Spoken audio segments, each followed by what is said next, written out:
Hello, hello. Welcome back to Peak Northwest, an outdoors and travel podcast by the Oregonian and Oregon Live, dedicated to the adventure and exploration of our beautiful Pacific Northwest. I'm Jamie Hale.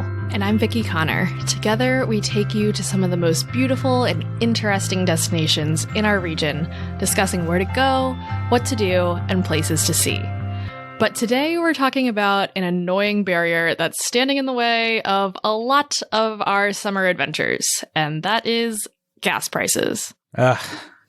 Vicki, these gas prices are killing me. I hate to be like a downer about it, but this is a very real thing for a lot of Oregonians, a lot of people around the country this season. Because I mean, like, look, normally I like to spend my sunny spring and summer days driving out to trails in the gorge, taking day trips to the coast. Mm-hmm. But as gas prices continue to climb, it's just like really hard to justify taking what I suppose you might call more of those frivolous day trips. Totally. I feel like normally, here in Oregon, you pull up, we have the privilege of our gas being pumped for us. And normally I'm like, okay, I'm expecting it to come out. I drive a small SUV and I expect my tank to be filled. Maybe it'll be $50 to $60 since I've moved here in the past year. And, I give the attendant my card and that's what I kind of am thinking of. And then, now I'm pulling out after spending $75 and I am just absolutely not having it. Now I'm just watching the numbers tick up and just cringing in my car sitting there. And like, I get that it's not like that much more money in the grand scheme of things. Talking about extra $15, $20. But like, there's something psychological about it too, where I'm just like, man, is it worth it? Is it worth taking this trip, an hour and a half, 2 hours out into the gorge or wherever, if it's going to mean filling up my tank, maybe twice in a day, if you're going to drive that far. Exactly. Yeah, exactly. So, and look, we're not here to complain or just to complain. We're here to complain a little bit, but we also want to offer some very real solutions to any of your fuel related angst by way of some good recommendations of outdoor adventures or local day trips that might be just like a little bit closer to home. Exactly. And we should note that when we say close to home, we're talking about the Portland area, and we recognize that might not be home for everyone listening, but since that's where we are based, that's where we will go from. So, Jamie, with that said, where should we start? I feel like we should get one big one out of the way. It's sort of, I think, the obvious thing people think of.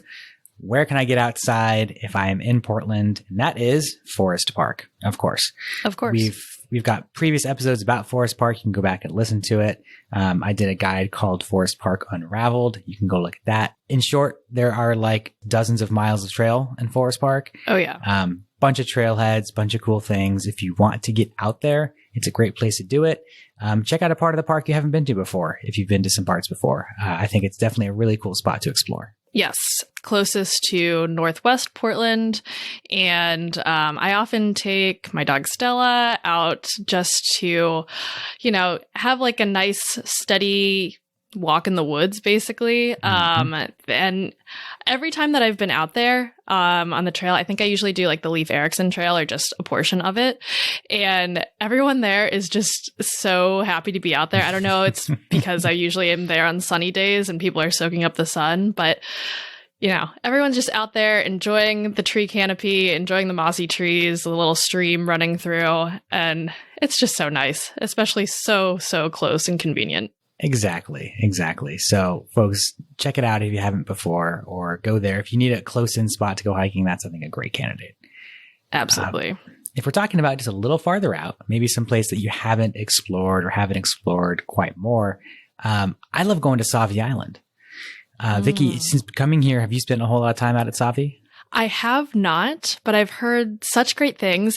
Correct me if I'm wrong. Is there strawberry picking on Sauvie Island? Or I think there's pumpkin patches too. Yep. A lot of stuff going on. That's the thing. Most people, I think, when they go to Sauvie, they're there for either pumpkin patches, berry picking, or they're there for the beaches. Of course, it is home to one of the Portland area's 2 nude beaches. So very popular area, as well as the non-nude beaches as well. But it's also a great spot to go hiking. I think it's like one of these awesome low-key hiking spots that certainly there's people out there. It's not one of these like hidden spots. You're not going to see anyone out there, but it's not the one I think everyone thinks of when they think about hiking. So there's a few trails out in Sauvie Island that I love to go to. The one that I go to, I think most often is Warrior Point, which kind of is a trail that leads just along through the forest and along the sort of the river beach there up to the northern point of Sauvie Island or close to it. It's a little bit of a longer trail, but it's flat. And it leads to this really tiny, cute little lighthouse, the Warrior Point Lighthouse at the top of it. And it's just like a fun attraction. And I think a really cool way to spend a warm summer day. Oh my gosh, that sounds amazing. So what is the trail like? Are you walking like close to the water, or how long is it? Yeah, I mean, it's pretty close to the water. I mean, you can definitely see some river views along the way, some mountain views if it's a clear day. But it's also forested. It's one of these things where if it's a wet day or if it's in the wet season, it's going to be pretty muddy. So I kind of like it in a little bit more of the drier season. But all said, it's about 7 miles round trip out and back. But elevation gain is like, we're talking like, let's see, Oregon Hiker says 10 feet of elevation gain. So it's a flat hike. It's a pretty little hike. So it's a sort of like a nice long walk, if you will. That sounds so nice. Did you say you're able to go into the lighthouse at all, or is it something you see and kind of take it in? No, it's just, you see, and it's a very, very small, like 2-story lighthouse. Oh. And it's closed up. I'm sure probably covered in graffiti. It's one of those spots, but it's cool. It's one of the few river lighthouses we have here on this lower stretch of the Columbia. So just, I think, a really, really cool spot. That's a little bit different. Wow. Okay. Again, adding it to the list of things. For folks who want to do other hiking on Sauvie Island, just shout out a couple of trails. Oak Island is a good spot to go hiking through some cow pastures and out to some beautiful areas and views of Mount St. Helens. And the Wapato Greenway is another spot to go hiking. Sauvie Island as a whole is a spot that historically was the site of some of the largest villages of the Chinookan peoples who were originally here on this land. So this is a place that is really verdant and has a lot of natural resources, obviously, people who used to live there. So today it's sort of known as more farmland and recreational areas, but it does have this really nice, rich cultural history as well. Amazing. Sounds so lovely. So lovely. And speaking of lovely places, I would like to talk about the Portland Japanese Garden, because it is one of my favorite spaces in the city. I can't believe it's in Portland, because when you go there, you're just like transported to the ultimate peace oasis. Like, it's so nice. It's beautiful. It's one of my favorite spots in the city. I feel like every year I say, I just need to get a membership already and just like go there all the time. Yeah. And this might be the year I do it, because it's right there in Washington Park. Which has a bunch of things right across from the International Rose Test Garden. So the location is wonderful. And just like you said, Vicky, you step inside and it's like this transformative experience. Yeah. Feel transported to this serene, lush garden. It's so well manicured and there's so many little pockets in there. I feel like I want to go find a mossy rock and just meditate for a couple hours, Oh yeah. And so I recently took a tour there, and I highly recommend taking a tour because you really get to know how intentional every detail in this garden is, between things like the Zen garden to just like the slats in the wood in some of the buildings are supposed to mimic how trees are in a forest, and little things like that. In my most recent visit, so the first time I went was when I was visiting Portland to just find a place to live. So that was about a year ago. And when I went recently, though, they had these bonsai trees on exhibit, and they are hundreds of years old. So cool just to look at and be like, I cannot believe how old this this thing right in front of me is. It's insane. I cannot recommend the Japanese garden enough. I'm with you. Absolutely.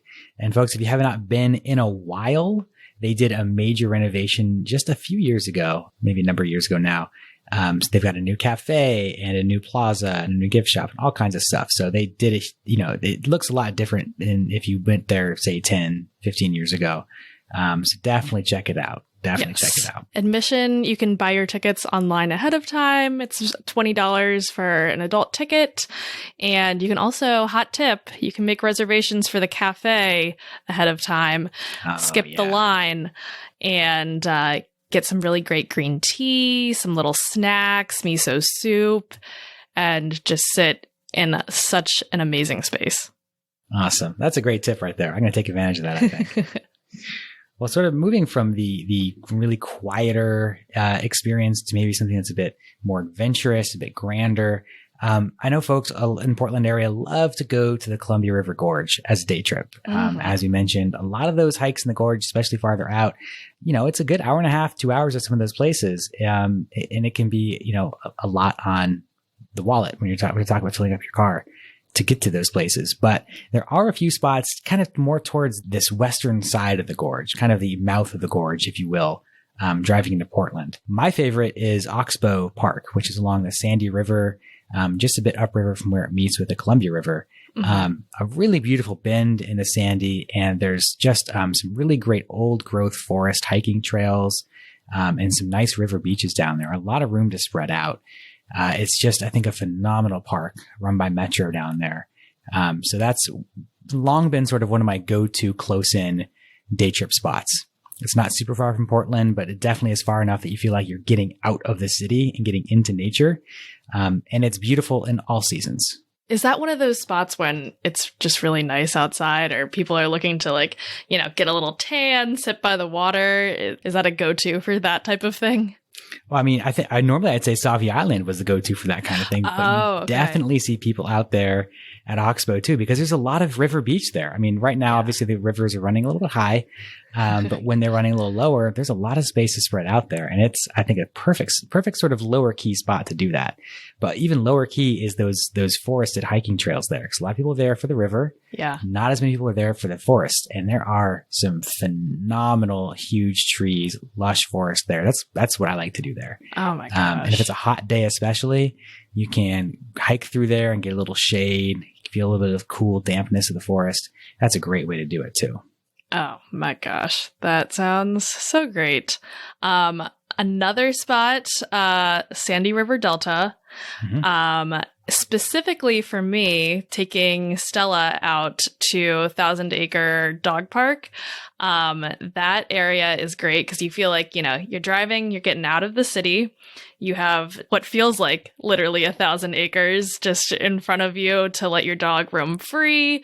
There is a trail that goes through the woods. You can go by the water, let your dog take a little dip. And, it feels like you're just out and about, away from the city, and tire your dog out a little bit. It's a great combination of things. That's such a perfect spot. I went there once, and I think I was literally the only person there without a dog. It is 4 dogs and 4 dog owners. And it's great that there's a spot for that, I think. Dogs optional. If someone out there is listening and you want to go there and just run around, maybe you don't have your own dog, but you want to pet some dogs, highly recommend this spot. You will find a lot of dogs there. Totally. And one more spot in that sort of close-in gorge area, located just really about halfway between Sandy River Delta and Oxbow, Dabney State Recreation Area, a smaller park just along the Sandy River. It's a nice spot if you're looking for some place to go sit by the river, get a little sun, splash in the shallows, do a little, floating, maybe just sort of get in the water. It can get very popular, obviously, on hot summer days, but that's a nice sort of close-in spot too if you're looking for something else. Sounds great. Now we just need the rain to stop and the sun to come out so I can enjoy all of these spots that we're talking about. Exactly. Well, let's say we get one more recommendation in here. Okay. How about something in the suburbs, maybe? Yeah, I like that. There's, I think a lot of great hiking trails in the suburbs. So if you get out of Portland proper and you kind of get into Beaverton, Gresham, Oregon City, Tualatin, there's all kinds of great parks and areas to hike that are just right there. Too many to name right here. But if you just want to list a couple off here, Tualatin Hills is a beautiful spot with a lot of trails and a lot of space to roam. A really cool spot to explore. Cooper Mountain, which is a sort of more of a place to get some good views. I think it's a smaller kind of area. I've not been there myself. Mm-hmm.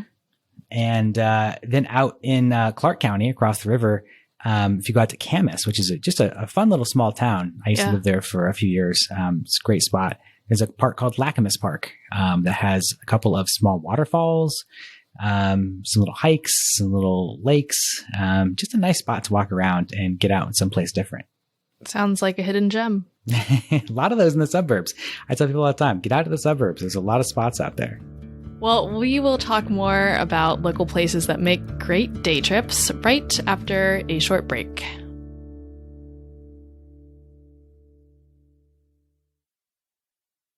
And we are back from a little break, and we just discussed some local to Portland area hikes, day trips, places you can explore the outdoors, not have to travel that long. But we're also going to talk about some local destination towns nearby. So Jamie, where should we get started on this? I think we should start at the place that Portlanders love to avoid for no good reason, and that's Vancouver, Washington. Tell me about I don't know the background on this. Why is that? Right. I mean, honestly, I think it's like traffic, probably. Rush hour traffic going from Portland to Vancouver is a nightmare. We all know this. But if you are, going at any other time of day, it is really easy to get into Vancouver and really quick. And downtown Vancouver is wonderful. There's so much to do down there. It is. It really is.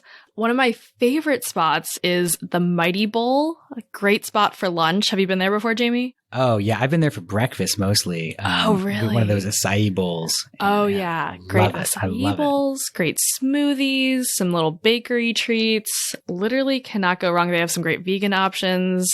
So tasty. All the sauce there. I'll stop myself before I really start ranting because I love it. Yeah.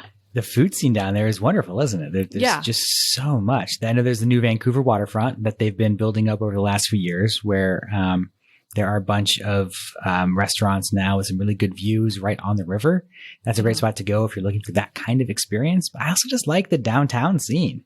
Yeah, it's awesome. Walk a few blocks. There's, coffee spots and whiskey spots and, Thai restaurants and pizza and all kinds of stuff. Yeah, there is one store called Kindred Homestead Supply that's all about like low waste living, and they offer different workshops there, which is awesome. You can learn to like composting with worms. It's awesome. All that is not to mention Fort Vancouver, which is right there in Vancouver. Which I know a lot of people sort of, if you grew up in the area, maybe you went to on a field trip as a child. But those who have not been there, it's a cool historic site. And even better, I like sort of this walk or bike ride you can take from downtown Vancouver along the river and then up over the land bridge that takes you over Washington 14 over to Fort Vancouver. It's a nice little walk, a nice little bike ride. A great way to walk or bike off any of the food and or drink that you may have consumed during the day. What other local nearby towns should I add to my list to visit? Well, Salem, I think, is another one, too, that people overlook. Okay. I did a series on Salem last year, and we have an episode from last year about that. But to sort of go back over some of those things, I mean, Salem, again, it's Oregon's capital, obviously. But I think for some reason, again, people don't really like to go there. There's this idea that there's nothing to do in Salem. And I held that idea for a long time, too. And it's this totally baseless bias about this city. There's a bunch of stuff to do. And I think it's especially good in the springtime, early summer. There's a lot of really beautiful gardens in Salem, just scattered throughout the city. and some really beautiful parks as well. Minto Brown Island Park is one of those places. Riverfront City Park, right there, kind of near downtown Salem, has a beautiful sort of modern bridge and some art and a lot of open space. And you can walk or bike from there to Minto Brown Island Park. So there's this kind of interconnected greenway in Salem that I just really, really enjoy. And just like we were saying in Vancouver, a lot of places to go eat and drink that are fantastic. Jamie, I remember you did a video on things to explore and see in Salem, and I will tell you that video really sold me on Salem. I don't know if it was eating on the hood of a car because it was in the COVID times, but it looked like a great time. Oh, it was. I didn't love having a camera on my face as I ate the fried chicken beignet sliders. Covered in like powdered sugar, but those sliders were good. I gotta say, they were really good. Where were those from? Do you remember? Yeah, those are from a place called Noble Wave, which is a Baton Rouge inspired restaurant. So they've got like king cake bread pudding. They've got like alligator and beignets. And they do the whole thing. Gosh. But I will say, as long as we're talking about treats in Salem, I have to do my regular shout out for Don Bagote, the churro and ice cream food cart. That is phenomenal. They do churros like a dozen different ways, and it is just phenomenal. You got to check it out. I imagine churros a la mode. What ways are we talking about? You can curl a churro into a lollipop and put it on a stick. I think they do that. Churro sundae is what I usually get there, which is like a ribbon of churro in a little cup of ice cream covered in like chocolate sauce.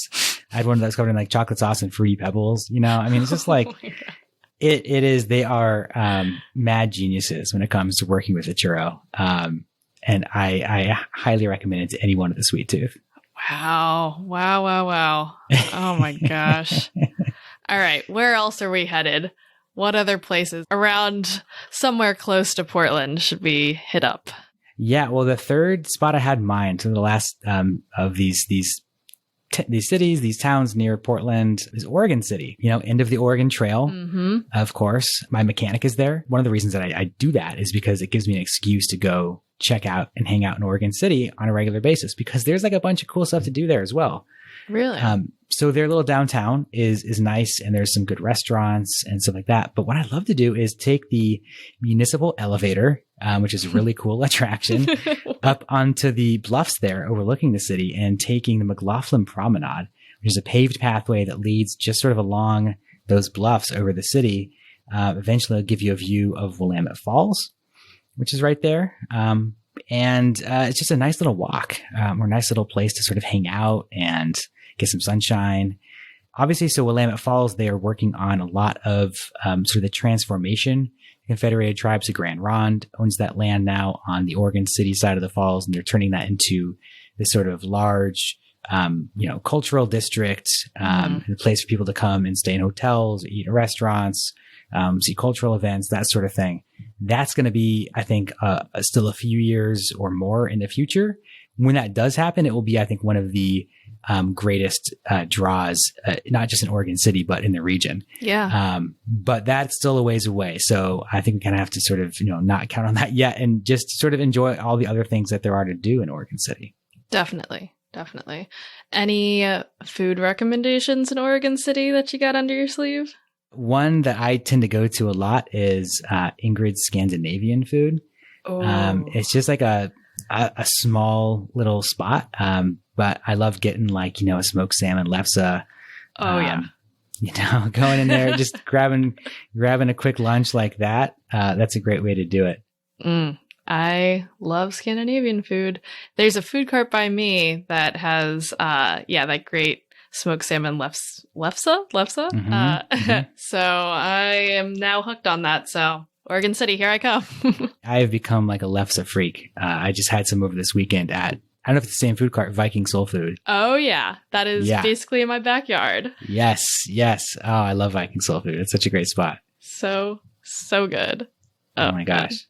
Well, whether you're out there getting lefse or you're out there looking for a good hike, I think sort of the whole point of this is that there is a lot of stuff nearby that you can go to and explore without having to break the bank. Exactly.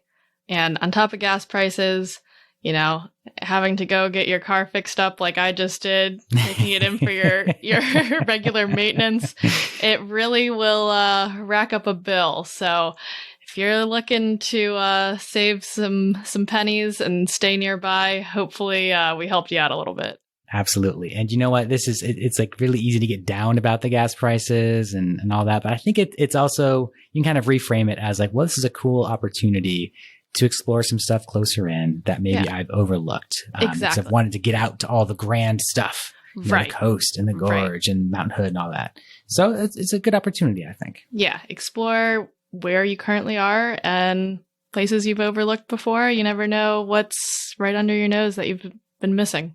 Well, folks, in the meantime, you can go ahead and continue listening to Peak Northwest, watch our videos on the Oregonians YouTube channel, and view all of our travel and outdoors coverage on OregonLive.com/travel and HereIsOregon.com.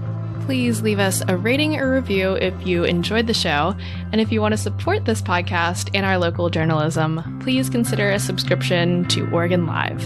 You can find details at OregonLive.com/podsupport. Also, if you're a fan of the show and you're interested in potentially sponsoring it, you can get in touch with our marketing people at advertise@Oregonian.com. This episode of the show was produced by me, Vicki Connor, alongside Jamie Hale and Andrew Thien. Stay safe and happy travels, everyone. Until next time, we leave you with this 10 seconds of Zen.